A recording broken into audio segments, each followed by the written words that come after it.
Hello friends, subscribe to my channel and press bell icon for more update. Hello friend and welcome back my YouTube channel. So friends, thumbnail देखकर आपको समझ में आ गया होगा कि आज हम ईएसआर स्पेक्ट्रोस्कोपी पढ़ने वाले हैं, क्योंकि ये बहुत ज़्यादा इंपॉर्टेंट टॉपिक है। प्लस में आपने यूट्यूब पर इसकी बहुत सारी वीडियोस देखी होंगी। उन वीडियोस की लेंथ इतनी ज़्यादा है कि बच्चे उतनी देर कॉन्सेंट्रेट होकर नहीं पढ़ पाते हैं।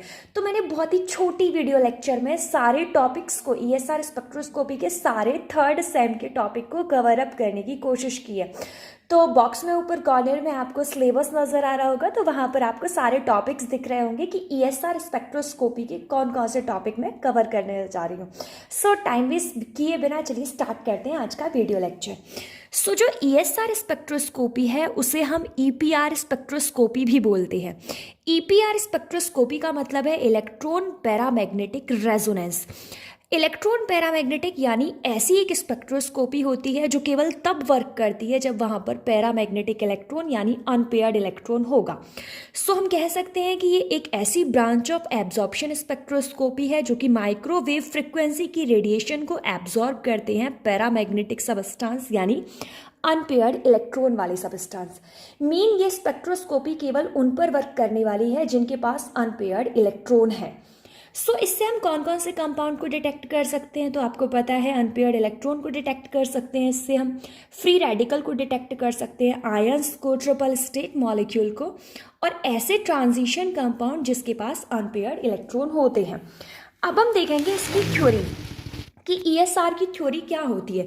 जनरली आप जानते हैं कि कोई इलेक्ट्रॉन है उसकी स्पिन कैसी होती है, हाफ, और उसका स्पिन एंगुलर मोमेंटम जो क्वांटम नंबर है वो क्या होता है, एमएस, पॉजिटिव नेगेटिव हाफ। तो absence of magnetic field mean जब तक हमने मैग्नेटिक फील्ड वहाँ पर अप्लाई नहीं कर रखा है तो जो उसका एनर्जी स्टेट है वो कैसा होता है, डबली डीजनरेट होता है। मीन हम उनके बीच में कोई डिस्टिंक्शन नहीं कर पाते हैं। लेकिन जैसे ही हम मैग्नेटिक फील्ड अप्लाई कराते हैं तो ये जो डीजनरेसी होती है वो क्या हो जाती है, रिजॉल्व हो जाती है। और ये डीजनरेसी रिजॉल्व होते ही हम क्या है, कंपाउंड्स की स्टडी कर लेते हैं। यहाँ पर है इसका एनर्जी डायग्राम। कोई इलेक्ट्रॉन है जिसकी एमएस स्पिन कितनी है, पॉजिटिव नेगेटिव हाफ। तो ये जब है उसका एनर्जी लेवल, जब उसके पास मैग्नेटिक फील्ड नहीं है तो उसका एनर्जी लेवल कुछ ऐसे है, मीन ये डबली डीजनरेट है। लेकिन जैसे ही हमने मैग्नेटिक फील्ड लगाया तो ये जो डीजनरेसी है वो क्या हो गई, रिमूव। यानी इलेक्ट्रॉन के जो चांसेस हैं वो पॉजिटिव हाफ यानी हायर स्टेट में, हायर एनर्जी स्टेट में आने के चांसेस भी हैं, और प्लस में लोअर एनर्जी स्टेट में आने के चांसेस भी हैं। जो हायर होते हैं उन्हें पॉजिटिव हाफ स्पिन होती है, और जो नेगेटिव में आएंगे नीचे की तरफ उनकी नेगेटिव हाफ होगी। इनके बीच का जो एनर्जी गैप होता है वो E = H μ = G बीटा भी होता है। ठीक है, ये फर्दर क्या है, आगे स्प्लिट होता है। यहाँ पर आपको दिख रहा होगा ये सिग्नल है, ये भी स्प्लिट हो गया 2 लाइन्स में, और ये भी क्या है, 2 लाइन्स में स्प्लिट हो गया। तो जिनकी एनर्जी हाई होती है उसका मीन जो हायर लेवल पर जाते हैं इलेक्ट्रॉन, उनका एनर्जी गैप कितना होता है, हाफ G बीटा B। यहाँ पर G क्या है, लैंडे स्प्लिटिंग फैक्टर है, और प्लस में B क्या है, मैग्नेटिक फील्ड है। और जिनका नेगेटिव होता है उनका क्या है, माइनस में एनर्जी होती है।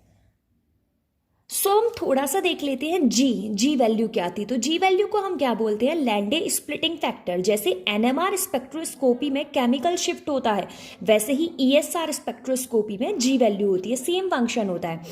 आपने देखा था कि जो हम पीक बनाते हैं वो पीक क्या है, एनएमआर में हम केमिकल शिफ्ट को लेकर बना रहे थे बेस, और यहाँ पर क्या है, हम जी को लेकर बेस बनाते हैं। ओके, ये जो जी वैल्यू होती है ये कोई कॉन्स्टेंट वैल्यू नहीं है, ये एक टेंसर क्वांटिटी है जो कि इन्वायरमेंट के साथ चेंज हो जाती है। आप फ्री इलेक्ट्रॉन के लिए जी की वैल्यू देख रहे हैं 2.0023 होती है। वहीं क्या है, जो ऑर्गेनिक रेडिकल्स होते हैं उनके लिए कितनी होती है, समथिंग 1.99 से लेकर 2.001, जबकि ट्रांजिशन मेटल कंपाउंड के लिए 1.4 से लेकर 3.0 होगी। अगर आप इसका बहुत ही डिटेल डिस्कशन जानना चाहते हैं, क्योंकि ये 8 मार्क्स में क्वेश्चन पूछ लिया जाता है, तो डिटेल डिस्कशन के लिए मैंने इसमें ऑलरेडी एक वीडियो बनाई हुई है जिसका जो लिंक है वो मैं आपको डिस्क्रिप्शन में दे दूंगी।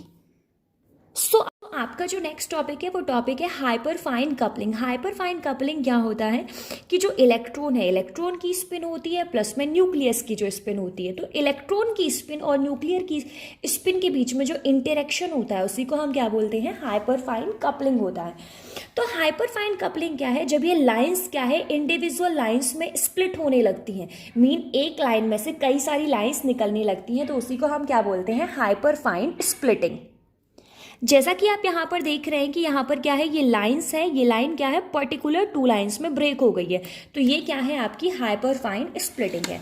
अब मेन बात है कि ये जो हाइपर फाइन स्प्लिटिंग है, हम इसे कैसे कैलकुलेट कर सकते हैं। सो स्टूडेंट्स, इसे कैलकुलेट करने का फॉर्मूला होता है 2ni+1। यहाँ पर n जो होता है वो क्या होता है, नंबर ऑफ एटम होता है, जबकि i क्या होती है, स्पिन। इसे कैलकुलेट करने के लिए हम क्या है, 2 तरीके से कैलकुलेट करते हैं।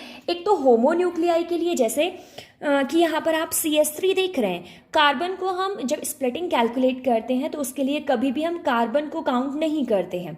तो यहाँ पर आपने देखा 3 हाइड्रोजन है, तो n की वैल्यू कितनी है, 3, और I कितनी होती है हाइड्रोजन के लिए, हाफ। सो हमने यहाँ पर इस फॉर्मूले में n की वैल्यू 3 पुट कर दी और I की वैल्यू हाफ पुट कर दी, तो हमने देखा हमें 4 लाइंस देखने को मिली है। तो यहाँ पर हमारे पास एक ही तरीके का न्यूक्लियस था, जो कि कैसा था, हाइड्रोजन। अगर आपको इसकी प्रॉब्लम सॉल्व करना देखना है तो उसके लिए भी मैंने एक पर्टिकुलर वीडियो बनाई है, उसका लिंक भी आप डिस्क्रिप्शन में देख सकते हैं। सो यहाँ पर नेक्स्ट है वो है NH3 फ्री रेडिकल। तो एक तरीके का न्यूक्लियाई कैसा है, नाइट्रोजन, और दूसरा कैसा है, हाइड्रोजन। तो हेट्रोन्यूक्लियाई का फॉर्मूला होता है 2ni, मैंने इसे n कहा है क्योंकि ये नाइट्रोजन के लिए है, +1, और यहाँ पर क्या है 2NiH+1। तो यहाँ पर क्या है, क्योंकि नाइट्रोजन कितना है 1, तो मैंने यहाँ पर n की वैल्यू 1 पुट कर दी है। और क्योंकि नाइट्रोजन के लिए जो I की वैल्यू होती है वो भी कैसी होती है, 1, तो इसे कंप्लीट सॉल्व करेंगे तो यहाँ पर 3 आ गया। और ये मैंने हाइड्रोजन के लिए रखा है, तो यहाँ पर हाइड्रोजन कितनी है, 3, तो n की वैल्यू यहाँ पर कितनी होगी, 3, और I कितनी होती है हाइड्रोजन के लिए, हाफ। तो हम इसे कंप्लीट सॉल्व करेंगे तो यहाँ पर 4 आएगा। सो मैंने इस 3 का मल्टीप्लाई 4 से कर दिया, तो यहाँ पर हमें क्या है, 12 लाइन्स देखने को मिलेंगी। इसके बाद है कि हाइपरफाइन इंटरेक्शन है वो कितने टाइप का होता है। तो हाइपरफाइन इंटरेक्शन 2 टाइप्स का होता है, कांटेक्ट, या फिर इसी को हम फर्मी और आइसोट्रॉपिक भी बोलते हैं, और दूसरा टाइप है एनाइसोट्रॉपिक इंटरेक्शन।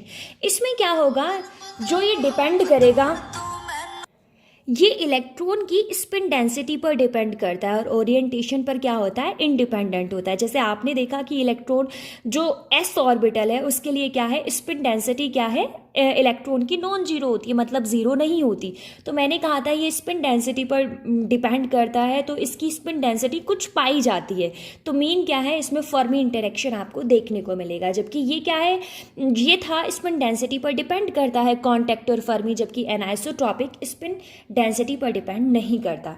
उसके बाद क्या है, हाइपर फाइन स्प्लिटिंग कांस्टेंट, जिसे कि हम ए से रिप्रेजेंट करते हैं। सो हाइपर फाइन स्प्लिटिंग कांस्टेंट से हमें क्या है, पीक की हाइट प्लस में पीक के बीच का डिस्टेंस पता चलता है। तो आपने देखा यहाँ पर एक पीक है और यहाँ पर क्या है, दूसरा पीक। तो इस पीक से इस पीक की बीच की जो डिस्टेंस है उसे हम क्या बोलेंगे, हाइपर फाइन स्प्लिटिंग कांस्टेंट, यानी ये गैप क्या है आपका, हाइपर फाइन स्प्लिटिंग कांस्टेंट है। उसके बाद है zero field splitting and Kramer degeneracy.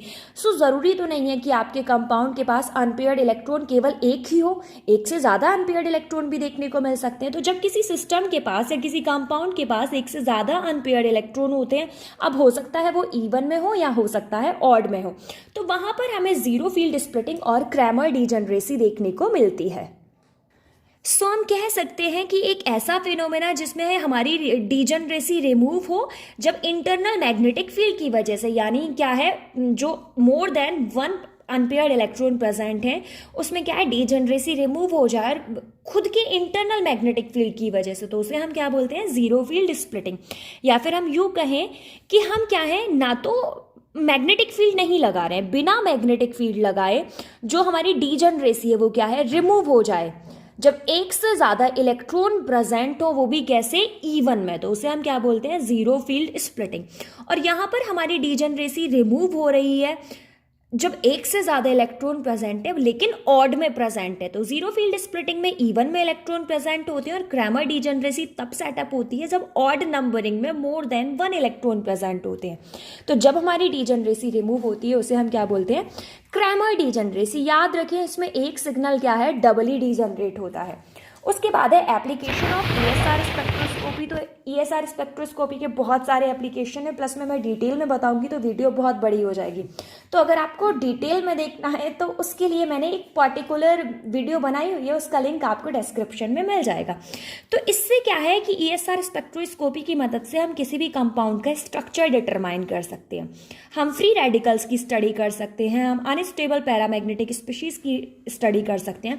Plus में हम जो इलेक्ट्रॉन ट्रांसफर रिएक्शन है उनकी काइनेटिक्स भी बता सकते हैं, मीन रिएक्शन कितनी स्पीड के साथ हो रही है। सो यहाँ पर क्या है, हम के कैलकुलेट कर लेंगे, और के कैलकुलेट मीन हमें क्या है, कांस्टेंट पता चल गया, तो हम क्या है रिएक्शन का रेट भी बता सकते हैं। और नेक्स्ट क्या है कि जो सिग्नल्स हैं, स्पेक्ट्रल लाइंस हैं, उनकी अगर हमें इंटेंसिटी पता चल जाए तो उससे हमें क्या है टाइप्स ऑफ न्यूक्लियाई भी पता चल जाएगा, और ये भी पता चल जाएगा कि जो हाइपर फाइन स्प्लिटिंग हो रही है उसके लिए कौन सा न्यूक्लियाई रिस्पॉन्सिबल है। So thank you so much friends. अगर वीडियो लेक्चर आपके लिए इन्फॉर्मेटिव रहा हो तो वीडियो को लाइक करें और चैनल को सब्सक्राइब भी करें।